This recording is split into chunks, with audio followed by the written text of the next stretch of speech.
In the 19th century, the social and religious world was dominated by a deep and often paralyzing fear of death and what waited beyond it. Across the rural edges of the British Isles and in the isolated hollows of the American Appalachians, people lived with a constant anxiety about the final destination of the soul. Out of this fear emerged one of the most disturbing and misunderstood professions in human history, the professional sin eater. To understand the sin eater is to step into a world where the boundary between the living and the dead fell dangerously thin, where eternal damnation was not an abstract idea but a looming presence, and where the poorest and most marginalized members of society were called upon to perform a spiritual service that the formal church could no longer or would no longer provide. The sin eater existed as both a necessity and an object of disgust. This individual was believed to pawn their own eternal soul in order to guarantee the safe passage of the dead into heaven. As a result,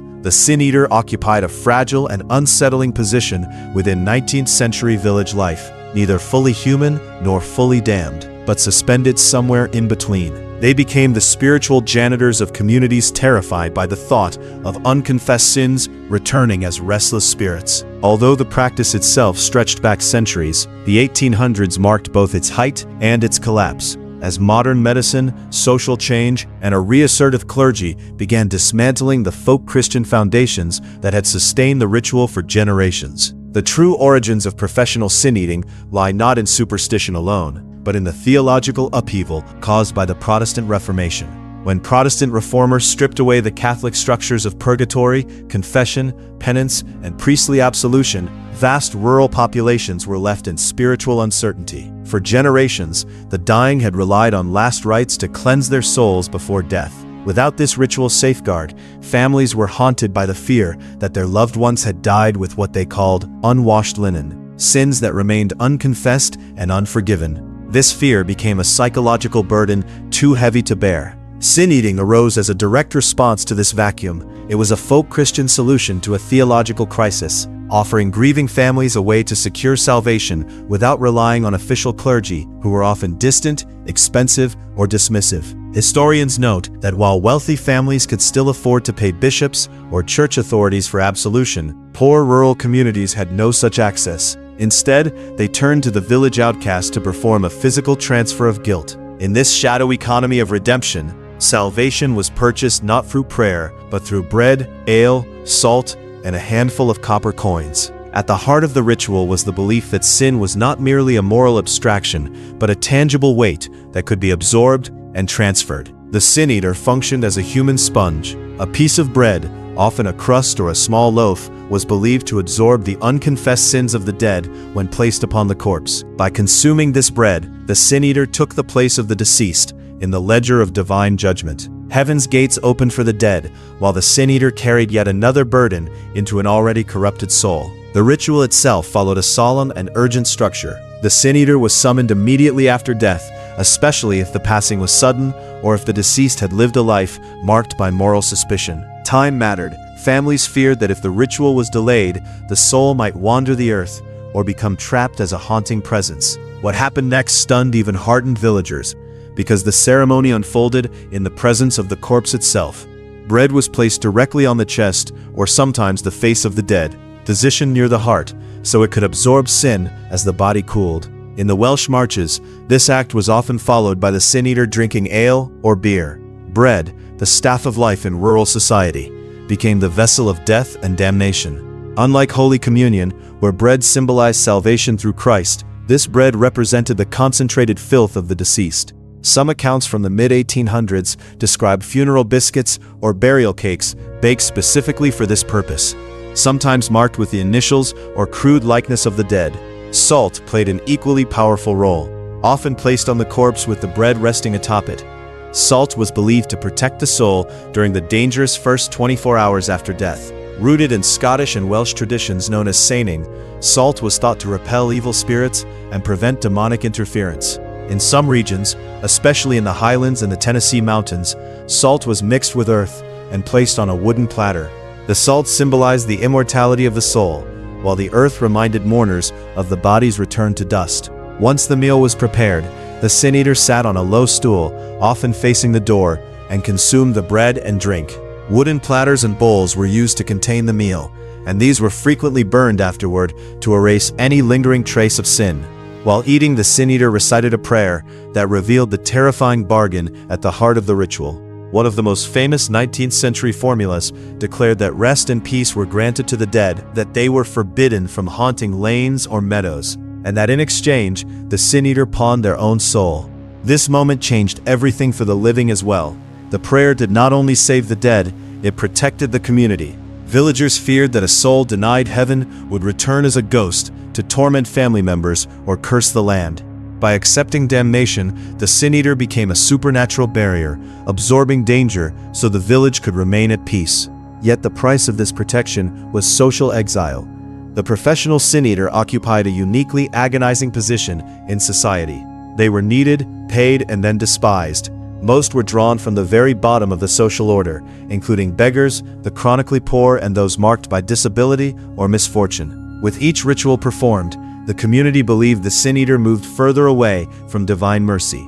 They were thought to grow darker inside, accumulating corruption with every mouthful of sin. As a result, sin eaters lived in extreme isolation. They often resided in remote hovels, marshlands, sea cliffs, or forest edges, shunned like lepers.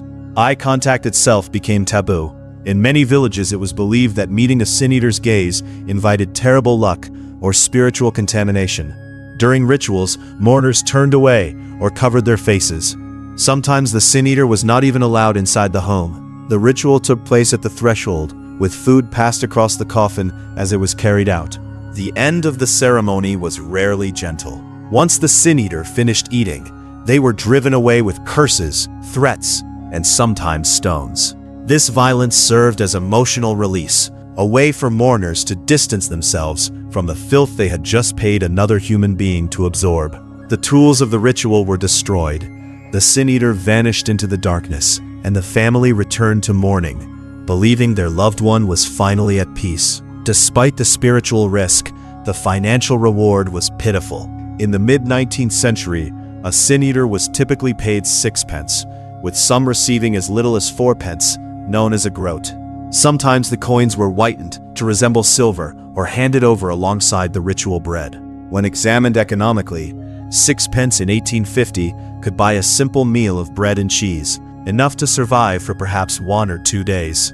In effect, the sin eater traded eternal peace for 24 to 48 hours of food. For the gaunt, miserable poor who took on this role, hunger was more immediate than hellfire. Survival outweighed theology. Damnation was distant, but starvation was now. Geographically, sin-eating flourished most strongly in the Welsh Marches, including Shropshire, Herefordshire, and Monmouthshire. Dense forests and isolated villages allowed the tradition to persist long after it faded elsewhere. In Wales, sin-eaters were often referred to as old sires, summoned to funerals to sit low and face the door.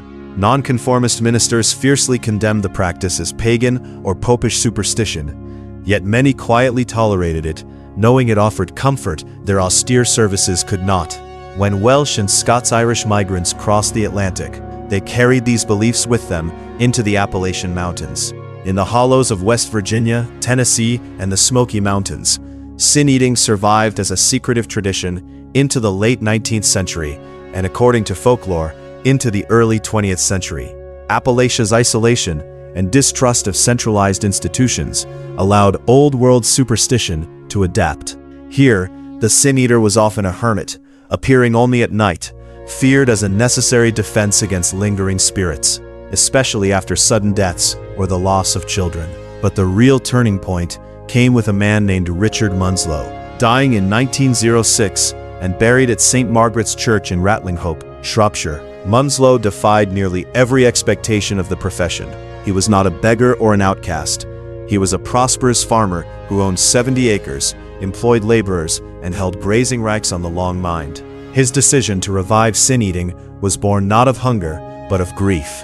In 1862, Munslow lost his first child. He lost 3 more children to scarlet fever in a single week. At a time when child mortality during outbreaks could reach devastating levels, Munslow's loss became a spiritual calling. Believing he had nothing left to lose, he took on the sins of others to comfort grieving families. Uniquely, He was granted a ceremonious funeral, and in 2010, local fundraisers raised £1,000 to restore his grave. There were rare anomalies as well, including female sin-eaters. Folklorist Enid Porter recorded the story of a woman from Little Owls who died in 1906. After ingesting poppy tea and being mistakenly given last rites, she survived. Because she was believed to be absolved of her own sins, she became a uniquely qualified vessel to absorb the sins of others.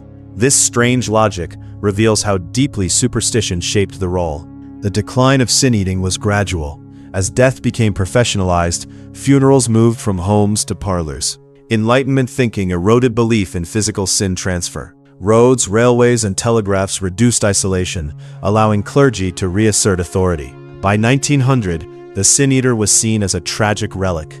Today, the sin-eater survives in fiction and folklore, but the historical truth is darker. These individuals accepted a bargain few could endure, exchanging eternal peace for daily bread. They carried the spiritual weight of entire villages so others could die unafraid.